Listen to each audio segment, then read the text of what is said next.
پاکستان کی تاریخ میں کچھ شخصیات ایسی ہیں جنہوں نے اپنے عزم، کردار اور کام سے قوم کے دلوں میں ہمیشہ کے لیے جگہ بنا لی۔ آج ہم ایک ایسی ہی شخصیت کی داستان سنانے جا رہے ہیں جس کا نام پاکستان کی سیاسی تاریخ میں سنہری حروف سے لکھا جائے گا۔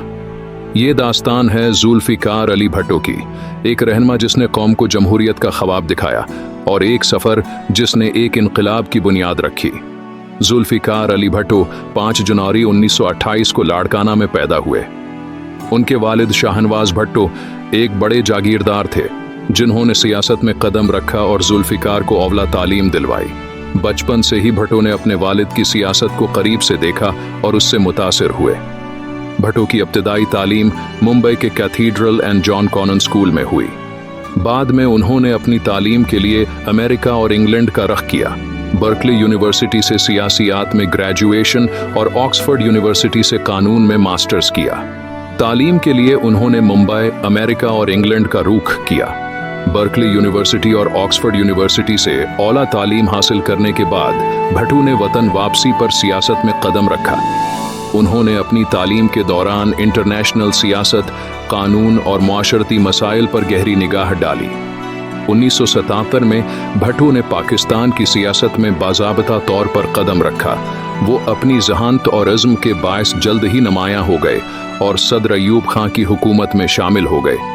ایوب خان کے دور حکومت میں بھٹو نے وزیر خارجہ کے عہدے پر کام کیا اور اپنی دوران دیشی سے قوم کو مختلف بین الاقوامی مسائل پر رہنمائی فراہم کی۔ انہوں نے چائنا، امریکہ اور دیگر ممالک کے ساتھ تعلقات بہتر بنانے میں اہم کردار ادا کیا۔ بھٹو نے تشکینٹ معاہدے کے بعد ایوب خان سے اختلافات کے باعث حکومت چھوڑ دی، جس کے بعد انہوں نے عوامی سیاست میں قدم رکھنے کا فیصلہ کیا۔ 1963 میں ذوالفقار علی بھٹو نے پاکستان پیپلز پارٹی کی بنیاد رکھی، جو کہ ایک عوامی جماعت تھی۔ اس کا نعرہ تھا روٹی، کپڑا اور مکان۔ یہ نعرہ عوام میں بہت مقبول ہوا اور پیپلز پارٹی نے جلد ہی عوامی حمایت حاصل کر لی۔ پیپلز پارٹی کے قیام کے بعد بھٹو نے ملک کے مختلف حصوں میں جلسے کیے اور عوام سے رابطہ بڑھایا۔ ان کی تقریریں نوجوانوں اور کسانوں میں بہت مقبول ہوئیں۔ 1970 کے عام انتخابات میں پیپلز پارٹی نے مغربی پاکستان میں زبردست کامیابی حاصل کی، جبکہ مشرقی پاکستان میں عوامی لیگ نے فتح حاصل کی۔ انتخابات کے بعد مشرقی پاکستان میں عوامی لیگ کی علیحدگی کی تحریک شروع ہوئی، جس کے باعث پاکستان 2 حصوں میں بٹ گیا۔ یحییٰ خان کے مارشل لاء کے بعد بھٹو صدر اور بعد میں وزیر اعظم بنے۔ بطور وزیر اعظم بھٹو نے کئی اہم اصلاحات کیں۔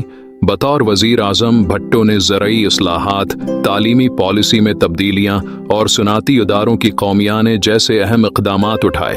بھٹو کی زرعی اصلاحات نے چھوٹے کسانوں کو فائدہ پہنچایا، جبکہ تعلیمی پالیسی نے نوجوانوں کو جدید تعلیم فراہم کرنے کا موقع دیا۔ قومیانے کے عمل نے صنعتوں کو حکومتی کنٹرول میں لے لیا، جس سے معیشت میں استحکام آیا۔ 1973 میں بھٹو نے پاکستان کا نیا آئین متعارف کرایا، جو آج بھی نافذ العمل ہے۔ یہ آئین پاکستان کو ایک وفاقی جمہوریہ بناتا ہے اور اس میں بنیادی حقوق، صوبوں کی خود مختاری اور پارلیمانی نظام کی بنیاد رکھی گئی۔ آئین کی منظوری کے بعد بھٹو نے مختلف اصلاحات کیں اور ملک کو ترقی کی راہ پر گامزن کیا۔